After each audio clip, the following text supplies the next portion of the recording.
is a battlefront. A battlefront like no other in the long history of mankind's wars. This is an air front.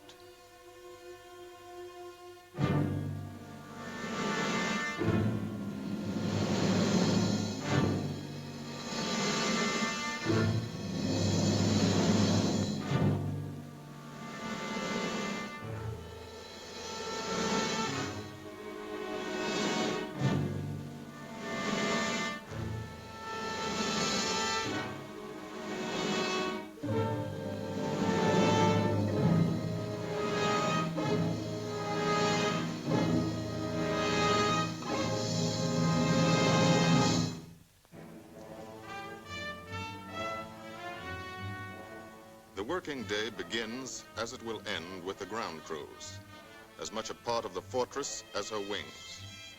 If you're a mechanic, you've got your own bomber. You get attached to it. But you know when your ship goes out on a mission, you may never see it again. So you do your work as well as it can be done, perfectly, because you wouldn't want anything to go wrong that would be your fault.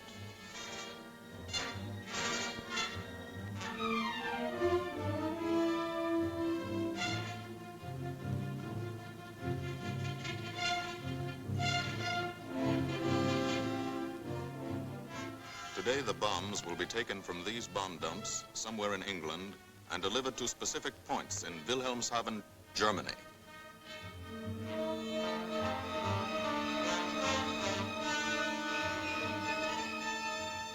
To deliver them is the job of the 8th Bomber Command, just a hauling job, yet one of the most difficult and complicated of military operations.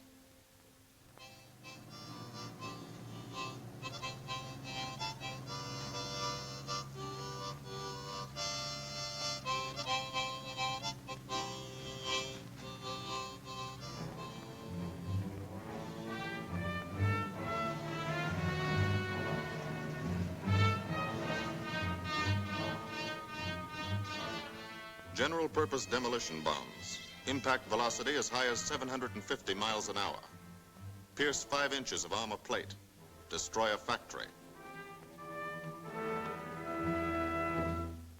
Briefing at 0800. Pilots, bombardiers, and navigators take their places. The group commander, Colonel Stanley Ray, steps up to the target map, and for the first time, you learn where you're going. Sometimes your face turns white when you find out. Sometimes the feeling you won't come back tightens your insides. Not so long ago, you were sitting like this in a college or high school classroom, not listening too hard, perhaps even a little sleepy. But you listen here. And as you listen, you don't have time to think of yourself. Fear fades. You concentrate on the mission. Type of formation, assembly point, 0 hour, route to target, weather, enemy fighters, enemy flak, route back home. If forced down in enemy territory, destroy equipment. If taken prisoner, give no information. Name, rank, and serial number. That's all.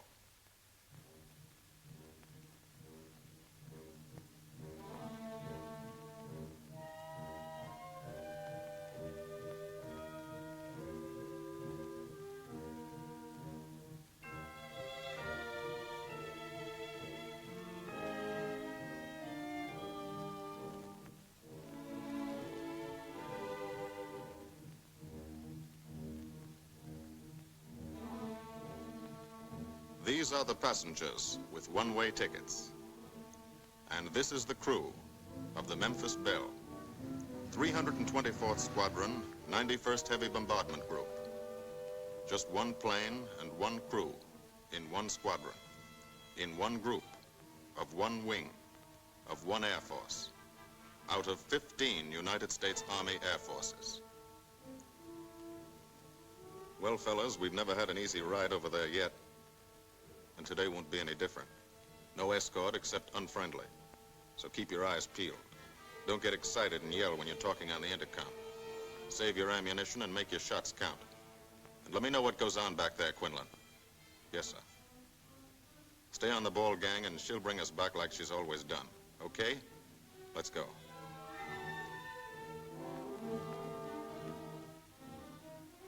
They have completed 24 missions. In this, the toughest theater of air war, the big league of sky fighting, their experience is priceless. And so, if the Memphis Belle comes back this afternoon, they will be sent to bring the vital lessons they have learned to thousands of air crew men in training at home. Home is America.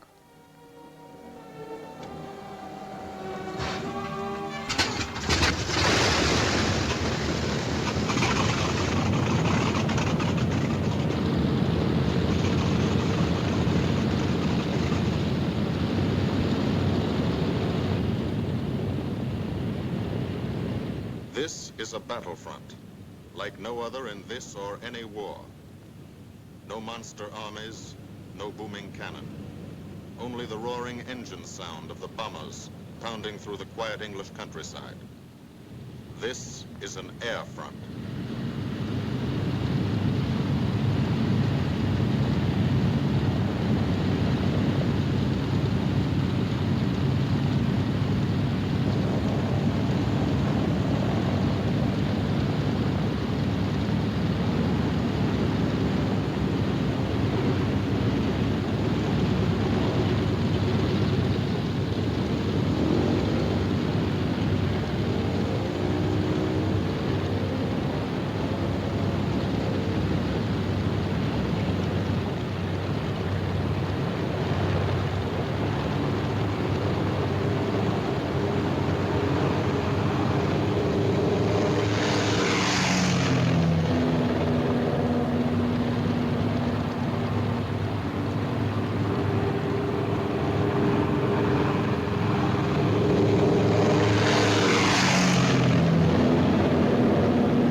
The wheels of the Memphis Belle leave the soil of England for the 25th time.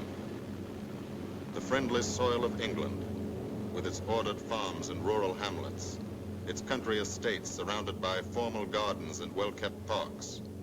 The England these Americans knew only from the classics they had to read in school. The England of the towns and cities, whose people have defended their island's freedom for over 1,000 years. But today, their countryside has changed.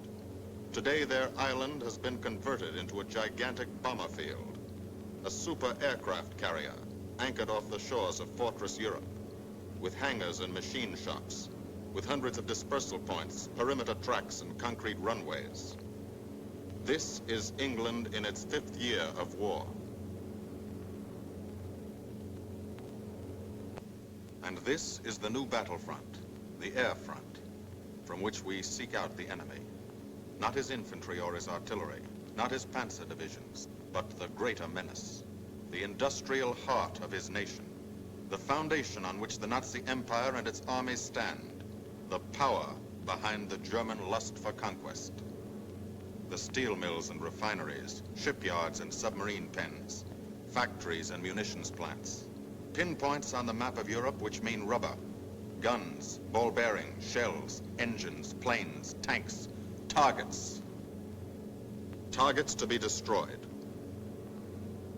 And these are the destroyers, each with a belly full of bombs, and 10 men like the crew of the Memphis Belle. Pilot Captain Robert Morgan, industrial engineer from Asheville, North Carolina. He's flown this ship across the Atlantic. The other pilot, Captain Jim Verinis, business administration student at the University of Connecticut. Radio operator and gunner, Sergeant Bob Hansen, construction worker from Spokane, Washington. Navigator, Captain Chuck Layton, chemistry student at Ohio Wesleyan. Engineer and top turret gunner, Sergeant Harold Locke, from Green Bay, Wisconsin. Used to be a stevedore. Besides keeping the Belle in order, he covers the sky above. Tail gunner, Sergeant John Quinlan of Yonkers, New York. Clerked for a carpet company, but he quit December 8th, 1941. Ball turret gunner, Sergeant Cecil Scott. Pressman for a rubber company in Rahway, New Jersey. Pilot to crew, 10,000, put on oxygen. They're climbing higher now, 300 feet a minute. The strain on the planes and on the men is mounting. The rest of the crew, Bombardier Captain Vincent Evans, operated a fleet of trucks in Fort Worth, Texas. Waist gunners, on the right, Sergeant Bill Winchell, chemist for a paint company in Chicago. And on the left, Sergeant Tony Nastal, used to repair washing machines in Detroit when he was a kid. Now he's 19 and has 2 Nazi fighters, confirmed.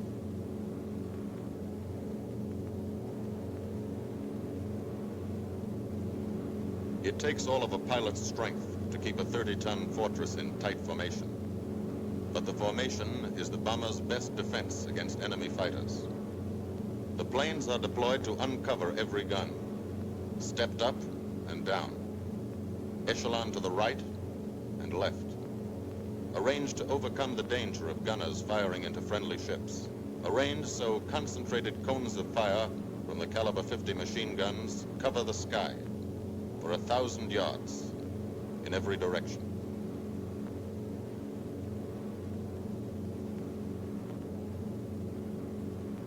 The friendly coast of England slips by below. It doesn't look like much now, but in a few hours when you come back, if you come back, this will be the most beautiful view in the world. Higher and higher, climbing to reach your best operational altitude, 25,000 feet. 5 miles straight up. So high you can't be seen from the ground with the naked eye. So high that after 1 minute without oxygen, you lose consciousness. After 20 minutes, you're dead.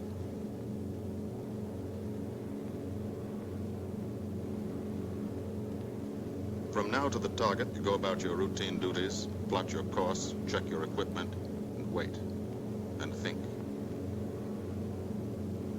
Higher and colder. Temperature 40 degrees, below zero. Take off your glove and you lose some fingers. You look out at the strange world beyond, reflections in plexiglass, like nothing you ever saw before, outside of a dream.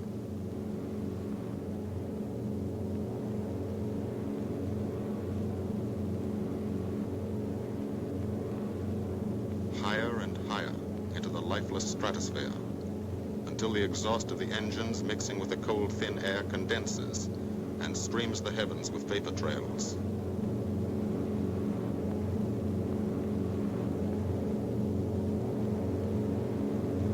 To the men in the ships, they're far from beautiful, for they point like beckoning fingers to the formation, signposts in the sky for the enemy to spot us.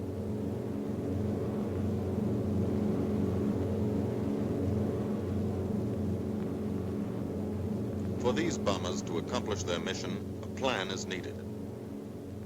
Carefully worked out, timed to the minute. The job is to bomb Wilhelmshaven effectively and economically. The enemy is strong, skillful, determined to stop us. Here are his defenses. Airdromes, well dispersed. Each plane indicates a Stoffel or squadron of fighters. Heavy anti-aircraft, highly trained and accurate, all along the coast and defending his vital installations. Radar to warn him of our coming. Here is our plan to divide his defenses and weaken his opposition. At 13:30 hours, shortly after takeoff, 6 groups of planes will be heading toward the enemy coast from 6 directions. The Blue Force, 100 B-24 Liberator 4-engine bombers. The White Force, 300 B-17 Flying Fortresses. The Green Force, 300 B-17s with an escort of 6 squadrons of P-47 Thunderbolts. A force of B-26 Marauders, twin-engine medium bombers, with 6 squadrons of RAF Spitfires escorting. Almost 1,000 planes and over 8,000 men in the air. The enemy alerts all his aerodromes. But which is our main force? What are our targets? Where should the Nazi controllers send their fighters? It's our job to make them guess, and guess wrong. A half hour later, at 1400 hours, the Blue Force will be heading east across the North Sea, with the White Force following. These enemy fighters are tied down, waiting to meet them, and will not be able to attack the Green Force. These fighters must come up to attack the Green Force, and thus will be no threat to the Blue and White Forces. The B-26s and Spitfires will bomb and strafe a key rail junction, diverting these 6 Staffeln and preventing the enemy from concentrating too many fighters on the Green Force, which is scheduled to bomb an aircraft factory at Hanover. At 1430 hours, the Blue Force will threaten this entire coastal area of northwestern Germany. Which target will it be? Flensburg? The Kiel Canal? Or will it turn suddenly and bomb Hamburg, Wegesack, or Emden? Actually, it carries no bombs at all. It's a decoy and keeps the fighters from the northern area busy while the White Force, the main effort, heads for the submarine pens of Wilhelmshaven. At 1500 hours, while the White Force is over its target, only a fraction of the available German fighter strength of the area can intercept it. Because of the Blue Force diversion and the simultaneous bombing of Hanover by the Green Force. This is the plan of battle for today, drawn up by the Combined Operations Planning Committee and approved by the Commanding General. The White Force, lead group, low squadron. We've crossed the invisible line of enemy radar. The Hun is expecting us.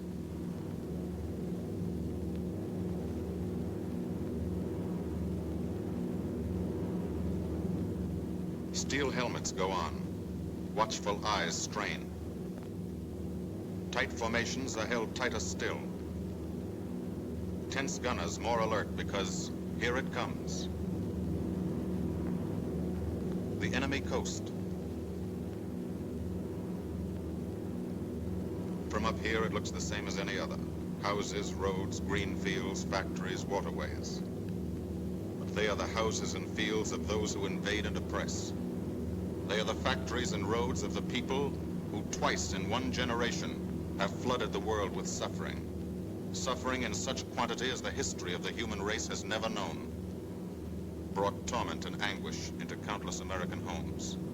Gold stars and telegrams from the War Department.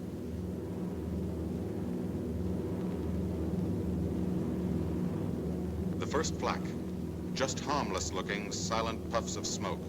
Only each puff is a shell exploding, throwing shrapnel around the sky.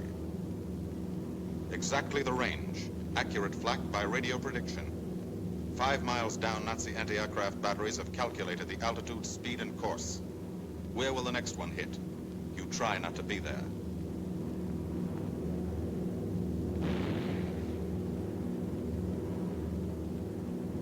The docks and submarine pens of Wilhelmshaven. Approach to the target starts. No smoke screen can protect it.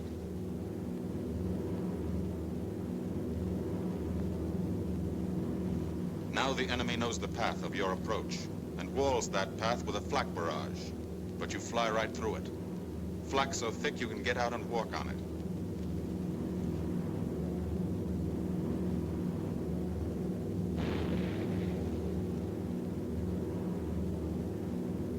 Morgan changes course every 15 seconds, evasive action to confuse the flak batteries. Bomb sights set for correct altitude and speed. Bomb bay doors open. The bombing run begins. Pilot to bombardier. Okay, Vin, you've got it. Now Evans flies the Memphis Belle, controlling it through the bomb sight. And now we are most vulnerable. Committed to our bombing run, we can't dodge flak or fighters. Here's the first.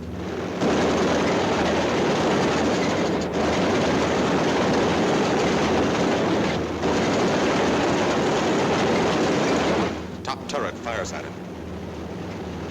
Evans must ignore the battle. Crosshairs lined up on target. Adjustments for wind drift made. 2 more fighters diving from 9 o'clock. Flak now has the range too.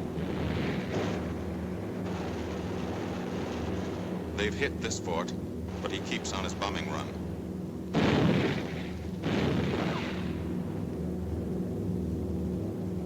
As lead bombardier, Evans's aim must be good. Every other ship in the group will drop its bombs when he drops his. Now, one pointer on the bomb site moves toward another stationary pointer. The instant they touch, bombs will release.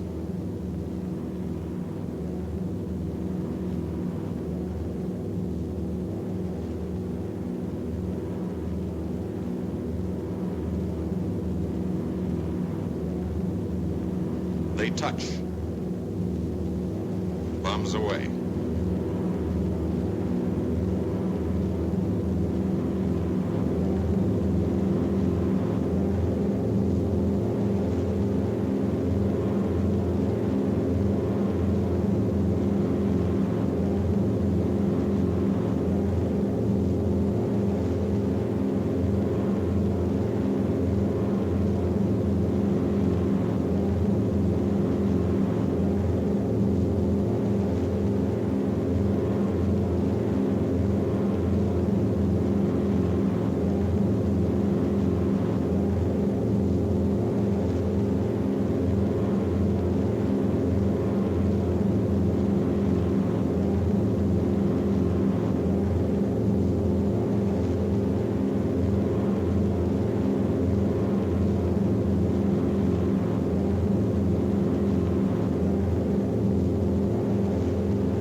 The first half of the mission is over, the easy half.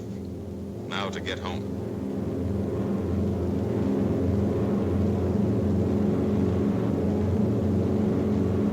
The flak stops. That means fighters out there somewhere. A staffer lurking behind that cloud, or hiding up in the sun where the glare blinds you, and you can't see them, waiting to dive down on you. Fighters at 6 o'clock. This is what a gunner sees. A speck in the sky. That's a fighter. And then a blink.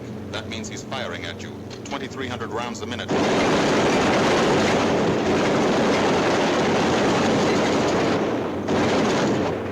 In a running battle, one of the most important instruments is the interphone.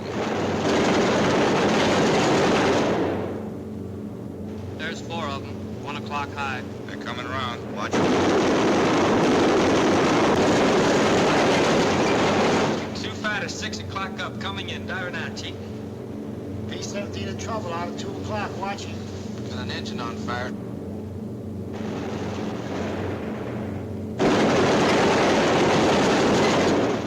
There's 2 more diving through the 94th. 3 planes, 9 o'clock, coming around.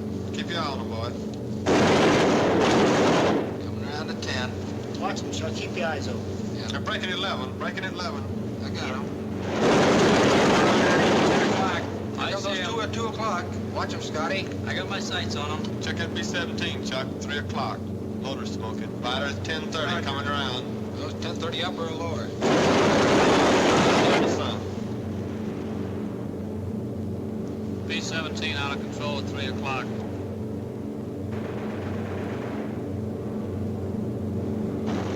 Come on, you guys, get out of that plane. Bail out. There's one. He come out of the bomb bay. Yeah, I see them. There's a tail gunner coming out. Watch out for fighters. Keep your eye on them, Bill. See any parachutes, Quinlan? 2 parachutes open. Flag at 9 o'clock. 8 men still in that B-17. Come on, Get out of there. There's 3 more chutes. Flak, 11 o'clock. Fighters, 6 ME o'clock. 109 at 3 o'clock. Keep after him, Winchell. I see them. I'm on them. Come on, use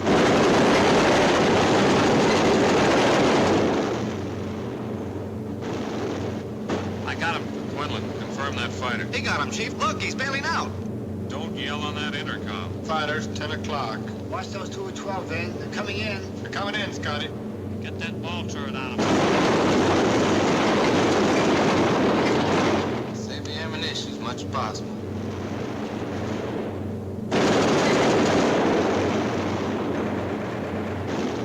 Watch that fighter coming in at 3 o'clock. He's coming in a half roll. Pull her up, Chief. Pull her up. Hurry.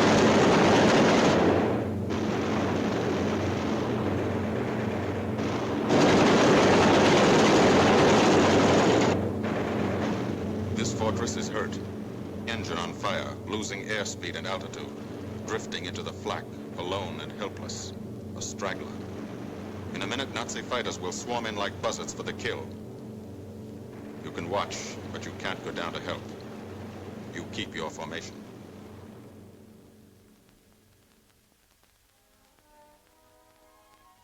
Here, too, the mission is being flown. None the less real for being in the minds and hearts of these men behind. Ask anybody who's been to a field in England, or anywhere else our bombers are based, and he'll tell you that there's drama here, too. Waiting to see who's coming back. To watch them, you might not realize how tense these ground crews are. But they are tense, and plenty worried. In Air Force talk, this waiting is known as sweating out the mission. These men know the flight plan.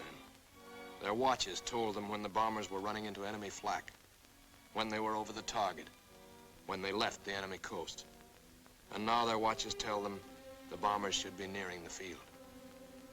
Every ear strains for the first sound of the engines. And then somebody hears them. And somebody sees the first faint specks in the distant sky.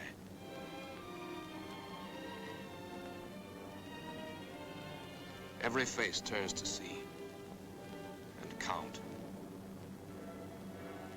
The watchers try to read the numbers on the ships. These planes have priority to land first. The colored flares mean wounded aboard. In the hospital window, these watching men know what that means. They know what it feels like to lie on a bouncing fortress floor for hundreds of miles through the frozen stratosphere in great pain, with the other men in your crew fighting to keep you alive until they hit the field. The field. Home. It'll be okay then, because there'll be medical care, the best, as soon as the wheels of your plane stop rolling.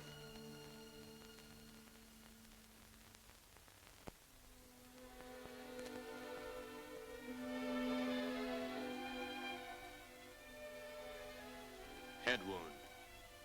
Concussion. 20mm cannon shell exploded in his radio compartment. Shock. Internal injuries. He'll be all right, though. Flak burst scattered flying shrapnel. He's full of steel splinters. This pilot's leg is not a pretty sight. Neither are the docks at Wilhelmshaven. These men will all get the Purple Heart. And this man, too, posthumously.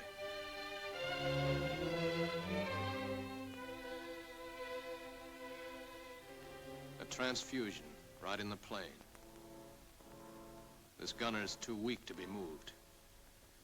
The new life-giving blood flowing into his veins might be the blood of a high school girl in Des Moines, a miner in Alabama, a movie star in Hollywood, or it might be your blood. Whosever it is, thanks. 36 planes left this field this morning. Now 6 more arrived. That makes 20 home. And this one's 21. More wounded aboard.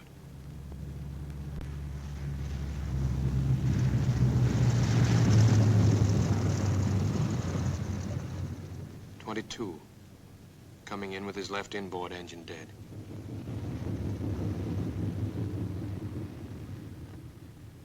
23, with a feathered prop on his left outboard engine. 24, Southern Comfort, with a chunk of tail gone. 25, they flew home on their luck. 26. Not a scratch. The control tower learns that 2 more landed at a British field to the south. 1 a crash landing, crew safe. That makes 28. 29. A rough landing, but her pilot's badly hurt. It's a wonder he brought her back at all. 29 planes back, so far. 29 out of 36. Our losses were heavy, but the enemy's were far heavier. We destroyed a German aircraft factory, a rail junction, submarine pens, docks, and harbor installations. That's specific, known damage. But who can tell the number of German torpedoes that will not be fired, the number of our convoys that will get through now, the soldiers' and seamen's lives that will be saved, or the battles that will be won instead of lost because of what these bombers and airmen did today.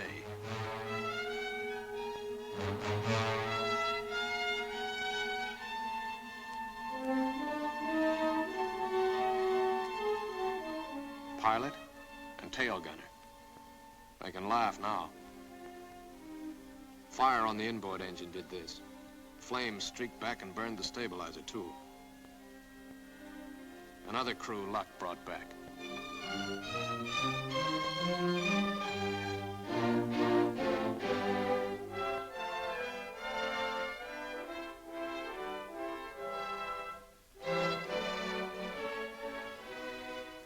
Here's old Bill.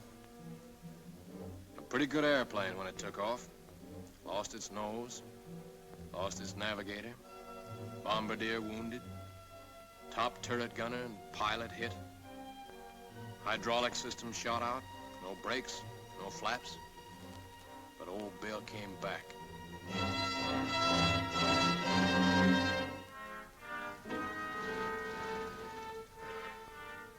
Now, among the returned crew members, talk flows like a river, talking out every detail of the mission.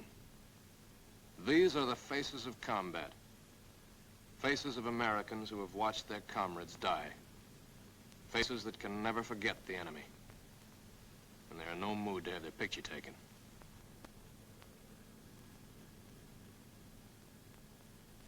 In the control tower, Colonel Ray, the group CO, is still watching and waiting.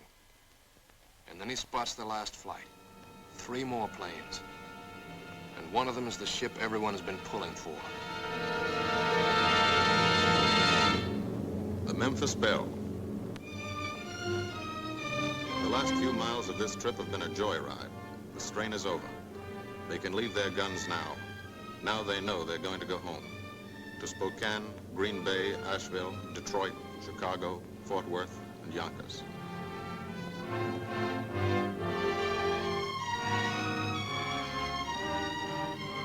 The Belle comes in for her landing.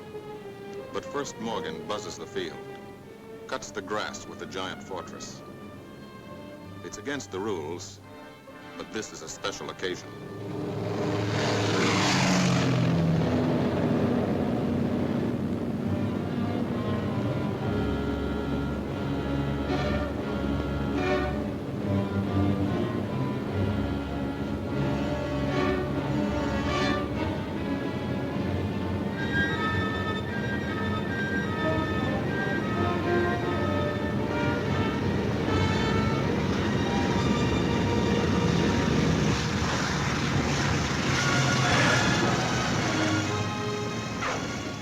Of the Memphis Belle come back to the soil of England for the 25th time.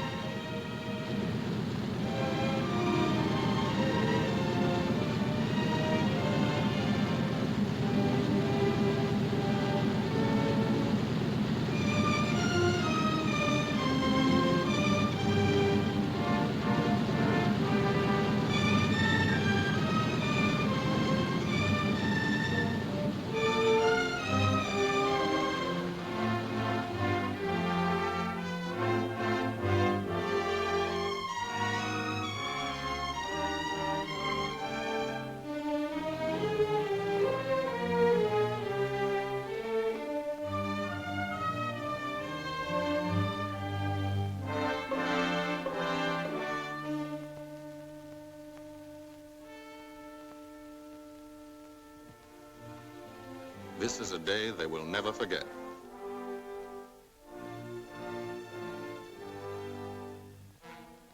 Another great day soon after, Brigadier General Hansel visited the field and presented the Distinguished Flying Cross to every member of the crew.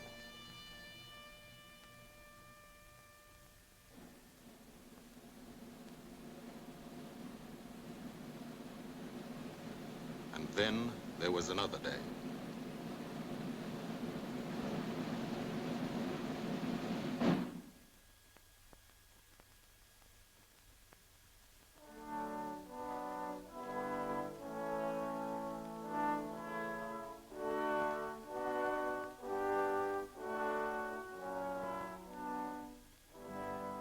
Their Majesties, the King and Queen of England.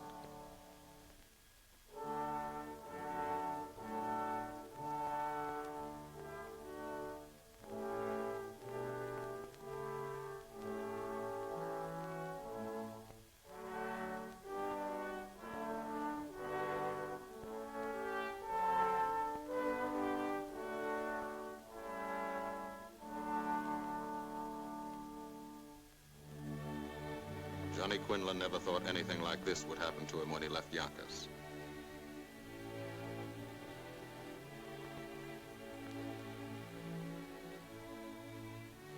The ground crew were a little self-conscious about being dressed in fatigues, but the Queen thought they were very nice.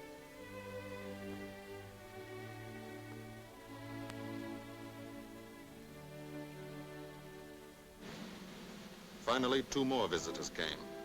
General Acre, commanding the 8th Air Force, and General Devers, U.S. commander of the European Theater.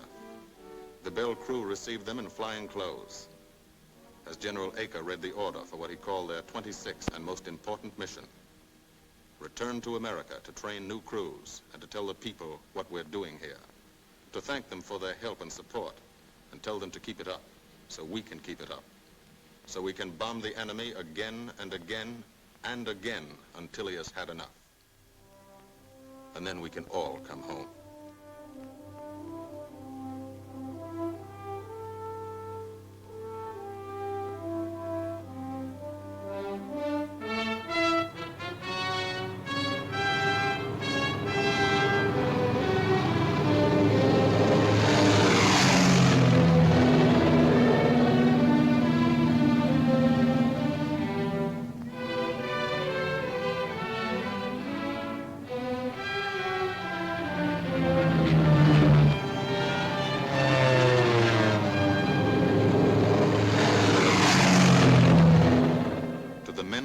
Air Force, who are now flying deep into Germany, bringing destruction to targets almost 1,000 miles from their bases. Destruction like this. And who have never once been turned back by the enemy. To those men, this film is gratefully dedicated.